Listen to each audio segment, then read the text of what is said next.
Well, it's been 4 long years since the last Paris Airshow, but we're back here at Le Bourget for the world's largest gathering of the aerospace community, and we're ready for takeoff.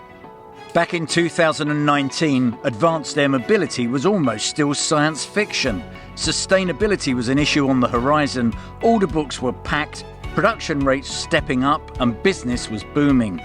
COVID changed all that. And as the gates open at Le Bourget tomorrow for the 54th edition of the show, the agenda is changing too. Sustainability is key. A supply chain crisis is delaying delivery schedules and hampering maintenance, staffing and performance. But there's also plenty to look out for. We'll be highlighting the debutants that will be flying in. Airbus will be carrying out a flyby of its long-range narrow-body, the A321XLR, launched at the last Paris Airshow and now in flight test mode. The 4,700 nautical mile aircraft is powered by the fuel-efficient CFM LEAP-1A engines, much to the delight of CFM's president, Gal Mayhurst. We were the first one flying the very first flight of the XLR. And on the order book, we've received orders for 55% of the orders on the XLR. So we are very proud to be the leading engine for this program. I would say for us, it's what is bringing a lot of value is that the existing engine, the LEAP that you know already, is exactly the same that will power the XLR. There have been no changes required, even to achieve the 34,000 pounds of thrust that might be required at some point on this program. The same bit of material, it's just a power management thing. Telling the computer to push the engine to 34,000, that's it. And so it's exciting. It's exciting to know that we've been able to design an engine from day one that has the capability to power new generation airplane like the XLR.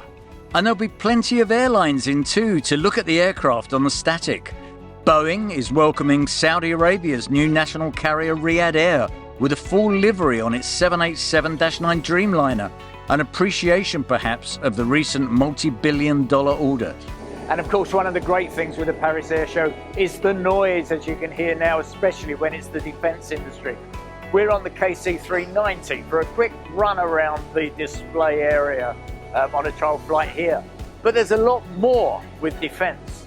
There's a great array of military hardware on display, from the legacy US Corral through to future combat aircraft from Europe. This week, expect to hear a lot about missiles as defence manufacturers offer solutions to the threat of hypersonic missiles or kamikaze drone attacks. And for a less threatening environment, the focus on advanced air mobility has come on apace.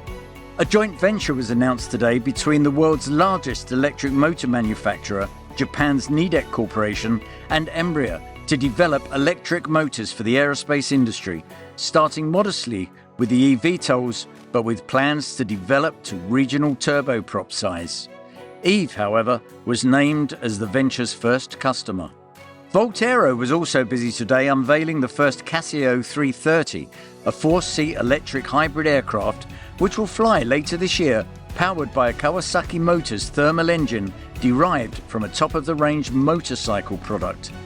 The plan is for almost silent all-electric takeoff and landing before switching to hybrid power for flights longer than 150 kilometers. So stick with us this week as we address the other issues like the supply chain challenge and also the industry's drive towards a carbon net zero by 2050.